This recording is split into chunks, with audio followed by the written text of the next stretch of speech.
ఆలయాల్లో పూజా విధానాలు ప్రజలను ఆచార పరులుగా చేస్తాయని. ఆచారం అంటే బద్ధకం కాదురా శుంఠ. ఆచారం అంటే ఆత్మ నియంత్రణ మరియు మనస్సును క్రమబద్ధం చేసే సాధన.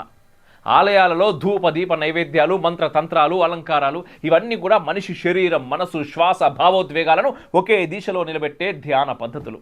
పూజ అంటే కేవలం చేతులు జోడించడం మాత్రమే కాదురా నాయన, మనస్సును ఏకాగ్రతగా నిలిపే సాధన. ఈ మధ్యకాలంలో పాశ్చాత్య ప్రపంచం కూడా మైండ్ఫుల్నెస్ అని కొత్తగా చెప్తూ వస్తున్నది. అది ఎక్కడి నుంచి తీసుకున్నది కాదు, మన సంస్కృతి నుంచి తీసుకున్నదే. మన ఆలయాల్లో అది వేల ఏళ్ళుగా ఆచరిస్తున్నటువంటి పద్ధతి. ఏంటయ్యా అన్నారు, ఇంకా ఏంటిది, గంటల తరబడి క్యూ, దుర్వాసనలు, ఇబ్బందులు అందుకు భరించాలి. ఎందుకు భరించాలి? అది భగవంతుడి కోసం భరించడం కాదు, మనసులోని అహంకారం కరగడానికి పెట్టే శ్రమ ఆలయ దర్శనం అంటే. అందరితో కలిసి వెళ్ళడం, అందరినీ కలుపుకొని పోవుడు. ఈ మార్గంలో మనసుకు ఓర్పు, శరీరానికి శ్రమ. అందరితో కలవడం వల్ల అహంకారానికి దెబ్బ, ఆత్మకు నమ్రత కలుగుతుంది. కానీ మీకు ఇవి ఇంకొక లెక్క అర్థమైతే, బాబు ఇది బెదిరింపు కాదు, కేవలం ఆధ్యాత్మిక సాధన. అసౌకర్యం, శిక్ష అసలే కాదు, సాధన అని అర్థం చేసుకుంటే బాగుంటుంది. ఎందుకంటే ఈ ఆధ్యాత్మికతలో సౌకర్యం కాదు, సంకల్పమే ముఖ్యం. మళ్ళీ ఇంకొక మాట ఏమన్నాడంటే, గీత, వేదాలు, ధ్యానం చెప్తాయి, ఆలయాల అవసరం ఏమున్నది ఇక్కడ అని.